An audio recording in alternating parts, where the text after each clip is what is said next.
Welcome to From the Honeycomb podcast, where entrepreneurship meets creativity, intention, and mindfulness. Each episode blends honest conversation, business insight, and a unique perspective designed to spark confidence, inspiration, and a more thoughtful approach to building a business.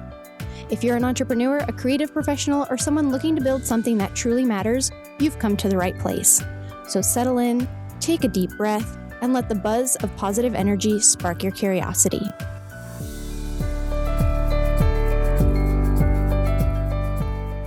Well, Happy New Year. I don't know if it's safe to say, I can still say Happy New Year at this point because I think we're into February now. But since this is the first episode, solo episode, oh my gosh, as you can tell, I'm a little rusty. This is the first solo episode in a while. I feel like I don't know the last time I sat by myself in front of a microphone, but here we are. So I feel like I'm a little rusty, but there's so much to catch up on. There's so much to share with you.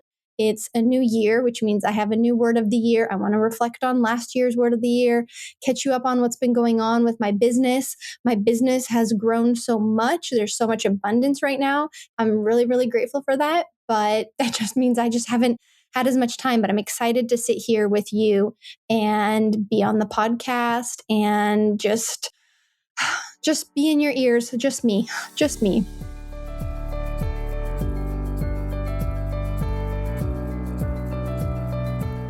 So as you know, we begin every episode by sharing something that we are grateful for in the present moment. And so what I am grateful for in the present moment is my clients. My clients through the last few weeks and months have been so incredibly understanding. There was a personal thing that happened, which might as well get into it now. So my father-in-law passed away, which some of you may know. I have had it in my newsletter. He passed away right before the holidays. And it was a lot, especially as you know, there's so much going on before the holidays. And then to have, a family member pass away in the midst of it, it was a lot. I was also sick twice. Anyway, we'll get into that. But at least this part, I'm really grateful for my clients because pretty much all of them understood the situation. I had, as we knew things were progressing, he was in the hospital. I reached out to certain clients and said, is it possible, given I have a personal situation happening, is it okay if we push your stuff into January? With the holidays coming up, things like that. There was one or two projects that because of the code cycle change and deadlines and getting a permit, I wasn't able to put on hold. But the majority of the client, really everybody was really, really understanding. The majority of the clients were. And I'm just really grateful for that, especially once he did pass away. I completely closed down my business for the holidays, as well as just to be with family. And everybody was just so incredibly understanding, the sweet messages I received from my clients. And it was just I was just very grateful for all of that because, as an architect, I work in an industry where I provide a service. I am always providing, and I try to do my best, not let my personal things get in the way of how I run my business and how things are going. But sometimes you just don't have control over that. Sometimes things happen in life that are outside of your control, and especially in the personal life. And so sometimes, I'm still able to manage, work through stuff. But this was a really big hit, not only personally, but also professionally with my father-in-law passing, which I'll talk about a little bit. But yeah, so I'm just really, really grateful for all of the clients, the consultants, everybody who was really understanding, even the consultants, there's so much of the team on so many of my projects was so understanding. And so I'm really, really grateful for them. Hi, it's me, Katerina. Before we jump into today's episode, I want to share with you something that can change the trajectory of your life. If you are ready to start your own architecture firm but are feeling overwhelmed by where to begin, I understand, because I felt the same way when I first embarked on my entrepreneurial journey. This is why I have created the ebook, The Mindful Blueprint for Launching Your Architecture Firm. This comprehensive workbook contains everything I wish I had known before starting my own firm. From building a solid business plan to creating your brand, The Mindful Blueprint for Launching Your Architecture Firm offers a step-by-step guide tailored to your timeline, whether you're launching your firm today, next month, or in a few years. Dive into essential topics like financial planning, organization strategies, and how to secure your first client, all in one convenient resource. That's right, you don't have to spend hours researching. I have done that for you so you can focus on building your business. And that's not all. With your purchase, you'll also receive an exclusive meditation for business owners, mindfulness tips, a crystal guide for support, and gratitude exercises to help you stay focused and positive throughout your journey. Turn your dream of having your own firm into a reality with the Mindful Blueprint for launching your architecture firm. Click on the link in the show notes to get your copy today. Now, let's dive into the episode. So catching you up on, I don't even know. Like I said, I don't even know the last time. I maybe in like November. This is bad. I should have looked this up. I do have notes for this episode, actually. Like I kind of do have a structure of what I want to talk about, but I don't remember the last time I updated you. Probably it was sometime in November, maybe October. Business exploded for me at the Q4 of 2025. Business exploded for me. I think I signed 3 projects in like 1 week or something. It was just so much work. And as a business owner, I've been tracking when I get projects, when do I know projects are going to come. And so for me, that was really good news because in construction and in architecture, in the world of architecture, so far, what I've seen for me, this could be very different for anybody else. I don't typically sign projects November, December, January, maybe the first week or 2 of November, but usually by the mid of November, December, January, into even half of February, I just don't sign projects, which I understand. It's the holidays. People aren't thinking about starting their remodel or starting an addition or new construction. Nobody is in that mindset. And so I felt really good because I knew going in August, September, I was like, okay, I need to get a few more projects so that I can at least have work, because the previous year, I didn't think I signed a project for like 6 months. So I knew going in, and that was also because of the election and the economy and things like that. But so I was like, okay, so I've got this history, which I also recommend to any business owner, is track your projects. When do you get them? How do you get them? That has been a huge game changer for me. Knowing of, okay, I know when a slow period is coming. I know when I typically sign more projects. And that kind of helps me span my work out. And so I was actually, for the first time, having to tell people like, I cannot take your project on, which was absolutely incredible. I had signed so many projects. At one point, I was telling people I will get to you after the holidays. It was just so much abundance. Now, with that abundance, which is amazing, and then having my father-in-law pass away, all of that, and not really working in December and pushing everything into July, not into July, getting ahead of myself, into January, it was so much happening, so much work this last month that I've been very, very overwhelmed in a good way, but well, in a good way and a bad way, which we can discuss, but it's a lot. So that's kind of where I've been. I feel like I'm very scatterbrained, but let's go back to the timeline. So Q4, amazing for me. Q4 of 2025 also was the end of the year, which meant the end of my word of the year, which was slow down. My word of the year for 2025 was slow down. And I definitely don't think I slowed down in the business aspect. As I was reflecting on it, I was like, oh, yeah, did I slow down business wise? I definitely had a slow start to 2025, but my business really took off. I think May and June, I signed like 5 or 6 projects. July was the biggest month I'd ever had for my company. And so it was just like one big goal reached after another milestone and just super, super busy.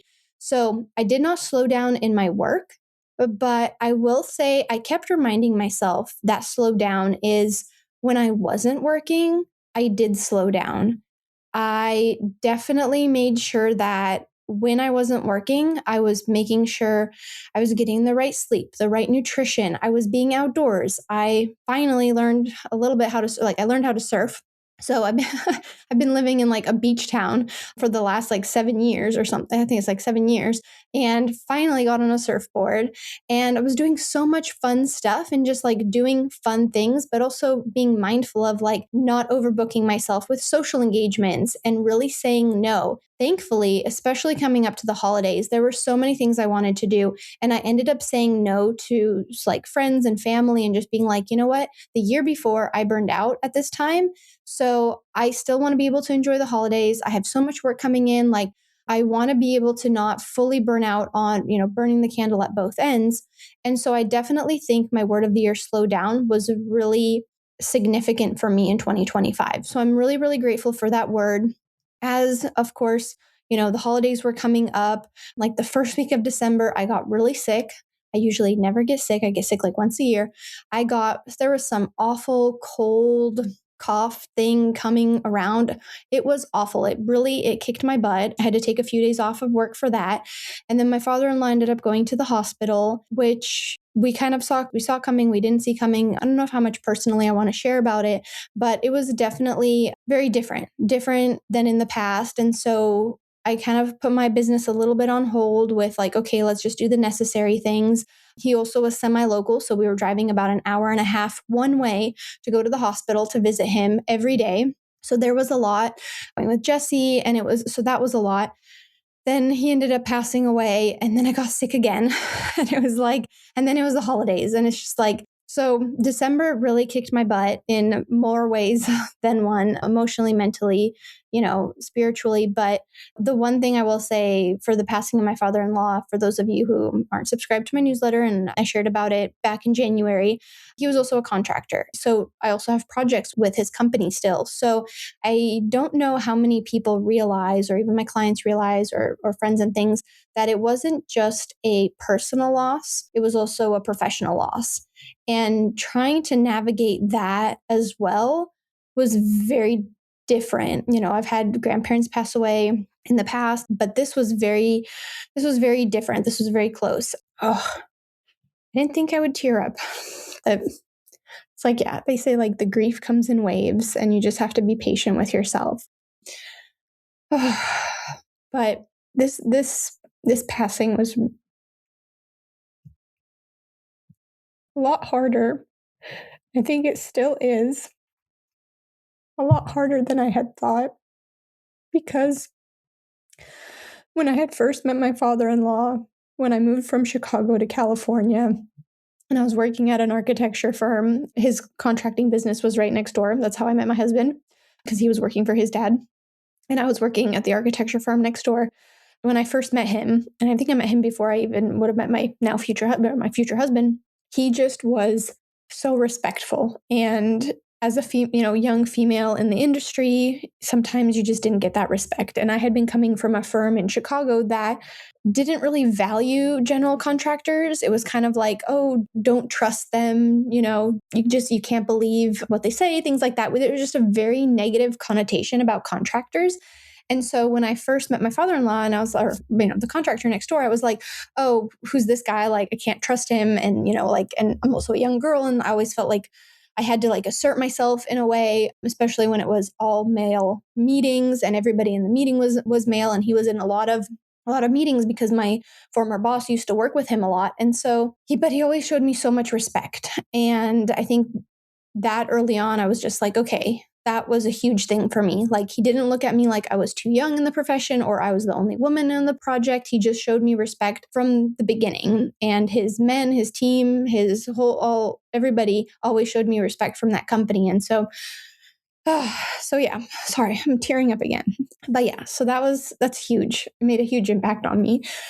But yeah, so that's been kind of hard to navigate, and navigating grief as a business owner too. When you lose, especially with family, I will say I am so beyond grateful. And I think I've shared this in the past when I've talked about like my grandparents passing away, that I was able to have time with them because I worked for myself. That's a huge aspect of why I wanted to go for to have my own business, is the flexibility in time, so I can do what I want, be with who I want to be with. Because I did have a grandfather pass away when I was still working at a 9-to-5 job, and it was so hard for me to get away, unfortunately, for the funeral. And so the fact that when I did have my own business, I was able to be there at the right time and be able to say the goodbyes and go to the funerals I needed to go to and things like that. I was just so grateful for that. And I'm so grateful for that in this moment when we were navigating such a loss. I was able to essentially close things down, focus on family, be there for family, and just focus on healing and grieving as I needed to then when I do come back to my business, I'm fully there, and I didn't have to check in with anybody, and I could just go for, be gone for as long as I wanted to. Thankfully, the holidays did help because everybody was kind of like already like focusing, but not focusing. I didn't really have as many meetings in December. So things like that, I did have to move a few things, but overall it was just such a relief to be able to be in control of my own time and not have to ask for more time off, be able to go to the hospital, all of that. So that was huge for me. And I'm also very, very grateful for that and for having my business be able to allow me to focus on what does matter most. And I was still able to make still good money even when all of this was happening. And so just knowing that I don't have to be worried about finances, and all of that. So all in all, it all ended up working out and I was able to grieve with my family in the way we needed to. But yeah, so coming back from the holidays, getting back on track with the business, that was like my big goal. So I'm sure your question is, well, what is your word for 2026, Katerina? And my word for 2026, I thought about it a lot coming up into, I think, like starting in November, December. Also, if you're new to the podcast, I do a word of the year and I love hearing everybody's word of the year. So if you have a word of the year, please share it with me, DM me, email me, whatever it is. I love hearing everybody's word of the year. So I was thinking about, okay, my word of 2025 was slow down. Like that's kind of the energy I wanted to bring into the year. What kind of energy do I want? Like, what's the vibe I want for 2026? And I was like, well, I'm making some good money now and I've been working really hard and I feel like I want to have some fun. So I started to play around with like having fun, going with the flow, just like seeing what happens, not being stressed. I was like, I have enough projects to get me through at least the first half of 2026. I don't have to think about like hustle or work hard or all this. Like, I just want to have some fun. And then I was like, what kind of fun do I actually want to have? And so my word for 2026 is luxurious fun. And I love that for myself. Like, I am very happy. I know it's 2 words. Last year was also 2 words, slow down, but it's 2 words, luxurious fun. And so, with that, what does that mean? Does that mean I'm eating at like a 5-star restaurant, like, and staying at 5-star hotels and like just like going balls to the wall with like fancy stuff? No.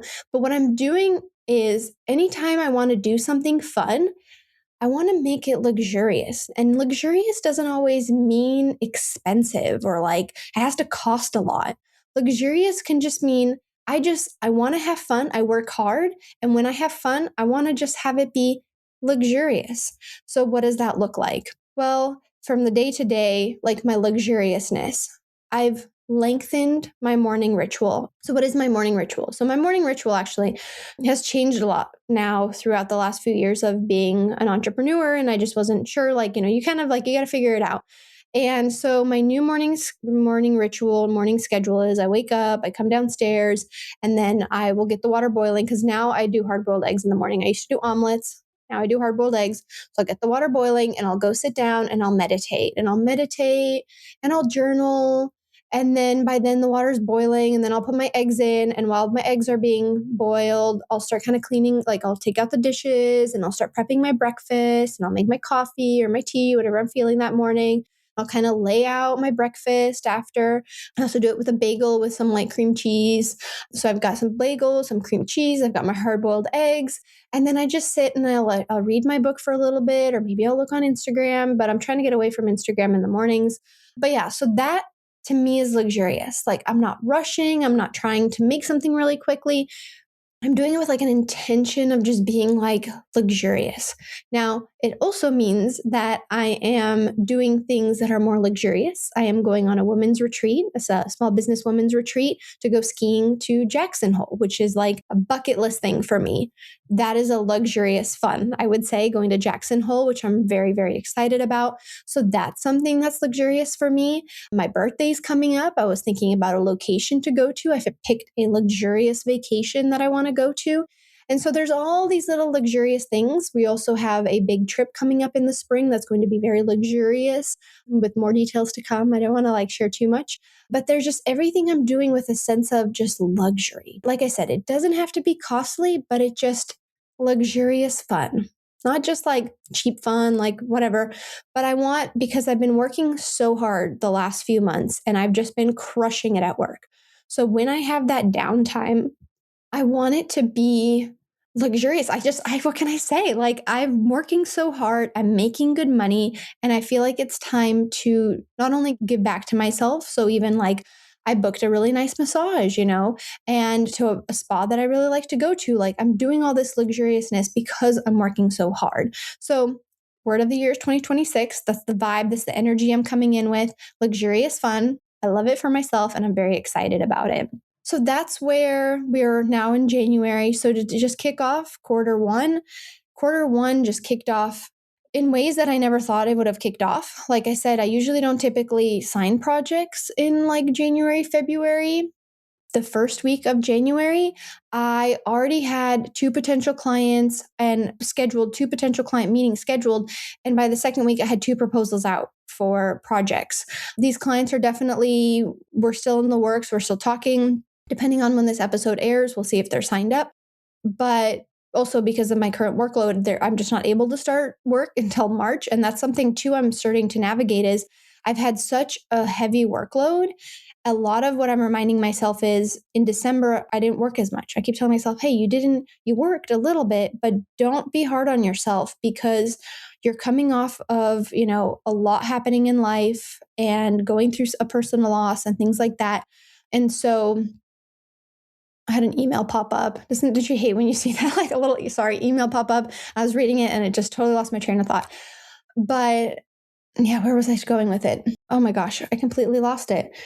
Oh no. Okay, that's okay. We'll figure something out. Okay, let's at least I'll pivot. Sometimes when it happens with a guest, it's okay. Like I feel like it, but I'm trying to keep this as unedited as possible too. So wherever I was going with it, excuse me for looking at the email, but and maybe I'll come back to it.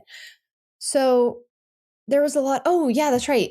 Trying to manage, like, I'm so busy. Like, so now I'm telling people, like, I can't take projects on. Oh, that's right. I remember. It was not being hard on myself. So, not being hard on myself because I didn't, I went through such a personal thing in December and it was just so much that happened. And it's the holidays. And it's like, I always call it like the holiday hangover that first week of January. And it's like, okay, now it's January. And I was like, why do I have so much work? And I'm like, oh, that's right. Because in December, I pushed so much stuff into January, yet I still have my January workload. Because I was like, wow, this is like, I have a lot going on, but like a lot. And I'm very organized. I make deadlines and things like that. So I was just like, oh my gosh, like, so I've had to work every weekend this month, which is a price you have to pay sometimes as an entrepreneur when you do take a lot of time off. Obviously, I did take a lot of time off in December, and I knew going into January it was going to be a lot. And I've been having to work weekends, but at the same time, I'm okay with that. Like I've been okay with it. I love what I do. It's my business. I'm really excited about it. My projects, some of these projects are really coming to life, taking off, which is so exciting. So it's been good, but it's been a lot. It's been definitely overwhelming, like full transparency. It has been a lot, but it's also been fulfilling in so many ways. Like I am so grateful for the abundance that has come in because that abundance is going to help me with my word of the year, which is luxurious fun. So it's been really great. And that's something too, I think navigating that, I wanted to come back to that is when, as an entrepreneur, when you have a lot of work, or as an architect with your own business, you have a lot of work coming in. And then when do you have to start saying no to potential clients or saying, no, I can't start your project until this day or this day or this day?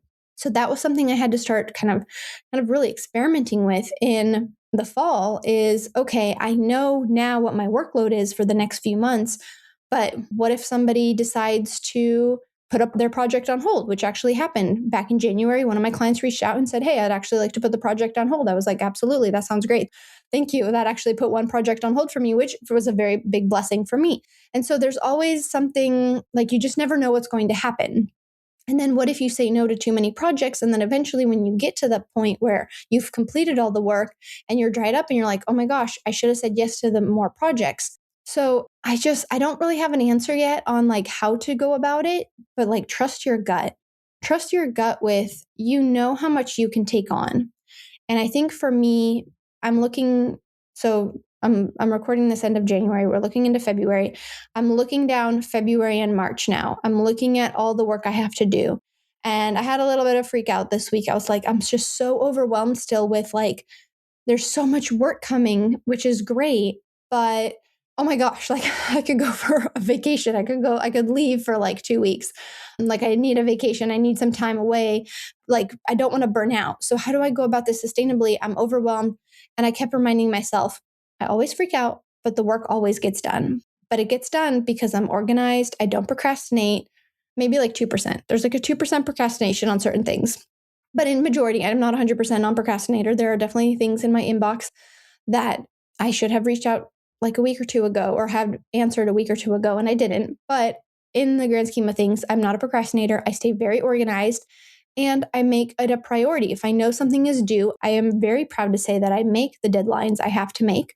It's hard, definitely, but I do give myself realistic deadlines. I know how much something is going to take. I know how long certain things are going to take. And I always want to factor that in. So I feel really good about it. Yes, I'm overwhelmed. Yes, there's so much happening, but it just is what it is right now. This is just that season of just being swamped, and I'm just kind of going with the flow on that. And so that's kind of that. And then as far as what I'm thinking about for my business for this year, so that's something I've really been focusing on is like, okay, should I have a word of the year for my personal life? And then should I have a word of the year for my business? And I kind of thought about it. It started a little bit last year. Last year, I really wanted to elevate my business. What did that mean? I got a nice website done by Liz Sidnor. She did a fantastic job with my website. I invested into having a very well professionally done website. I wanted to elevate my business. What do I want to do in 2026? I want to elevate my client experience with me. So last year was a little bit about the behind the scenes, like elevate my admin. This year, I want to keep elevating. And I'm actually, which I can't believe it, but in the midst of all of everything going on with all my work and everything, is I've started to elevate my drawings. So my fonts, my how things look. I'm actually doing more quality control. So I'm elevating my business for the client, but for myself as well.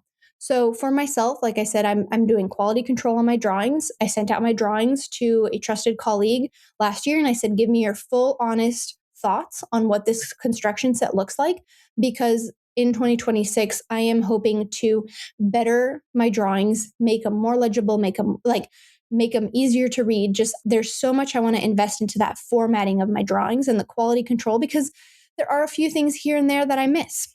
It happens. You know it. As you look at drawings for the 10th, not the 10th, but like the third or fourth time you're looking at the drawings and you're like, oh yeah, everything is there, but you don't catch all the mistakes. It's nice to have a fresh pair of eyes. So this year, I also plan on doing that, is sending my drawings out to have a second pair of eyes, look at them, let me know what you think. Did I miss anything? Was the hatch pattern wrong? What do you think? Before it goes out. And that's something I really want to focus on is so that's that quality control, elevating what my experience is also going through projects. Now, what does it look like elevating for my clients? I've been thinking about ways, how can I elevate the experience for my clients? So one of the things I started doing sometime like around last fall is I've been, and this is sometimes if I can remember, is I've been sending little cards to clients after they get a planning department approval or a building department approval, or if their project is going through design review, or if we're done with the schematic design phase, I send a little card. Yes, have I forgotten a few times? Yes, possibly, because it's something new I'm trying to do. It's definitely something I want to focus on in 2026 is maybe sending a little card out when we reach a big milestone. It may not always be when we're getting through the different phases. Actually, I don't think I'm doing it between the different phases. I think I'm just doing it for like city submittals, approvals, the permits getting pulled. We got through a design review, we got through HOA. Like I want to do something little for my clients. And so I kept thinking about like, what could I do? Should I do like a gift basket every time or flowers or whatever? And I was like, well, that's nice, but also, from a budget standpoint, do I really want to be doing that as well as a business side, thinking about the overhead on that. So I was like, no, maybe not that, but a card is something nice, getting something in the mail. So there's a small business I found on Etsy. I absolutely love their designs.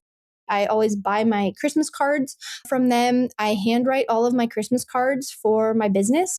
So I have just a spreadsheet all throughout the year. I'm collecting names of people I've worked with, consultants, clients, potential clients, realtors, whoever has helped me get a project, anyone I can. And even past clients that I've worked with, I keep them in my, I guess, Rolodex or whatever you want to call my digital Excel spreadsheet with everybody's contacts. But I always want to, I don't know, we're going to see how long I can do a handwritten card because I do like to send like a little message. But obviously, like as my list grows, that's going to be a lot. It did take a lot of time. It was actually a really nice thing to work on when felt like I wanted to stay busy in, the holidays, but I just didn't have the like mental capacity to keep busy with everything going on. So I was actually writing Christmas cards, and that was a really great distraction for me. So that was really nice. But yeah, so that's the way I want to elevate my business. Another thing I want to go through is elevate the whole experience of working with me and any consultants I bring on. So I'm really evaluating the experience the client has with a certain consultant. So I've been checking in with my clients on if they have any interactions with a consultant I'm working with. What is their experience? Because I have my experience and I'm happy with, I'm either happy or not happy with them. But I also want to hear from the client, if there's certain interactions, like for a geologist, for example, to come do some boring holes, things like that. What was that experience like for the client? Because I really want to take all of that data and understand, okay, who do I want to keep working with? Because I want my whole team, from my surveyor to my geologist to my structural engineer, my interior designer, anybody I bring on the project, my contractor, I want the client to have this experience. It's an exciting process. I'm working on your dream home, your dream addition, your dream remodel, and I want you to have an amazing experience. And although I cannot control all of these other people who are on these teams because they are their own individuals,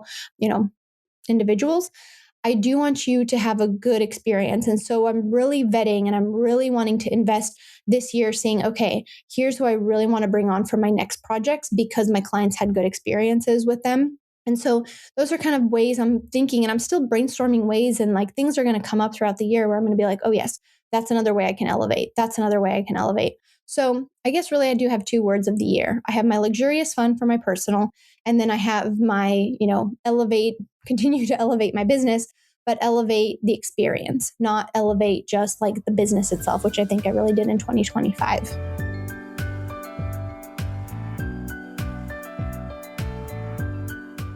I want to end the episode by saying thank you so much for tuning in, for listening in. There has also been huge growth in 2025 for the podcast. I went in with the podcast last year thinking more about quality over quantity. And I used to do a podcast episode every Friday. And that was just so much. It took a lot out of me. And seeing that even if I just post a few episodes here and there, and it was a little bit more sporadic, I will admit, in 2025, but that you still engaged with it. And it's with the podcast. And I'm so grateful for all of you for being patient with me, especially last year when I was figuring out how would it look if I wasn't posting every, episode every Friday. And it's been a lot better for me, for my mental health, for my stress levels, and for everything. And it's brought me more joy with the podcast. This is something I like to do as a creative outlet. It's really fun for me to meet with guests. I actually had 2 guest recordings earlier today. I'm really excited about these guests. Like I said, I'm bringing quality over quantity. And that's another thing for 2026 that I'm doing with From the Honeycomb podcast is bringing that quality. And I'm just really excited where, I'm pivoting this towards being more entrepreneurial, but I still like that architecture in there and, small business and just like-minded individuals. I'm kind of like growing who my guests are, and it's just been really, really fun. And so I want this podcast to be fun. I don't want it to seem like a job. I want to be able to enjoy and sit down and record. And I'm hoping to do more maybe solo episodes. I do know some of my solo episodes do pretty well. But yeah, and I think already starting the year off strong, we had 2 great episodes and they took off. And so I'm just really, really grateful. I also had a reel on my Instagram the other day that I barely put any thought into that like exploded. It's my most viral reel.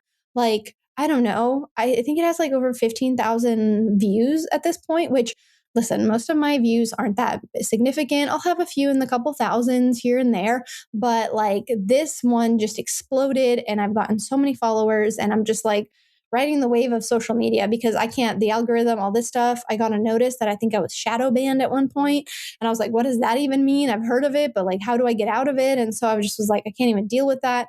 And so it's just been a lot. But I just want to say thank you all so much for listening, for just continuing to support the podcast as it grows and as it evolves with my interests and everything. I'm just really, really grateful for the community that we've created. And it's amazing, I will say too, over the last few months, because I usually don't share with clients or anybody, really just like some people I mention it about my podcast because it's, for me, it's just a fun hobby. Sometimes I forget to mention it at like social networking events or things like that because for me it's just a fun hobby. And I've had people come up and be like, "Oh my gosh, I listened to your podcast." I had a former client talk to me about it and they're like, "Oh my gosh, we listened to your podcast." I was like, "How did you even find me?" So I'm really grateful for everybody listening. Yes, I should probably market myself more. I should tell everybody, tell the whole world about the podcast, but it's just I'm here to have fun with it. And like I think this is episode 173, which is crazy. I mean, oh my gosh, who thought I'd still be doing it this long? I mean, I don't know. We got the 200th episode coming up probably soon. So I'm going to have to think of something big for that. But yeah, I'm just really, really grateful. Thank you so much for listening to me on my monologue for this whole episode. I hope you like them. I hope you found something useful in them. I want to share more about the business aspect, but maybe in the next episode. I know there's just been so much going on. I kind of just wanted to fill you in. So yeah, so thank you so much for listening, and I cannot wait for the upcoming episodes. You're going to love them. And if you follow me, you can follow me on Instagram at From the Honeycomb Podcast. You can subscribe to my newsletter. It's once a month, a little behind the scenes about my business, link in the show notes. You can also connect with me. No, I think that's it. Instagram, newsletter, really, that's kind of it. Otherwise, maybe I'll see you in an in-person event. I've been trying to do more in-person events like around things like that. I'm also part of AWA Plus D. I'm the programs director. This will be my second year as the programs director. And so, yeah, a lot of those events, I know I've met so many of you from there. And yeah, thank you all so much for just continuing the support. I'm really, really grateful for you. Thank you for spending this time with me on From the Honeycomb Podcast. If this episode resonated with you, I'd love for you to rate, review, and share it with someone who's building something of their own. To stay connected, follow along on Instagram at From the Honeycomb Podcast. You can also support the show through the Patreon link in the show notes. It really truly does help keep these conversations going. And if you want more behind-the-scenes insight, reflections, and tools for running a mindful and successful architecture business, be sure to subscribe to my monthly newsletter. All links are in the show notes. Thank you so much for listening, and as always, stay curious.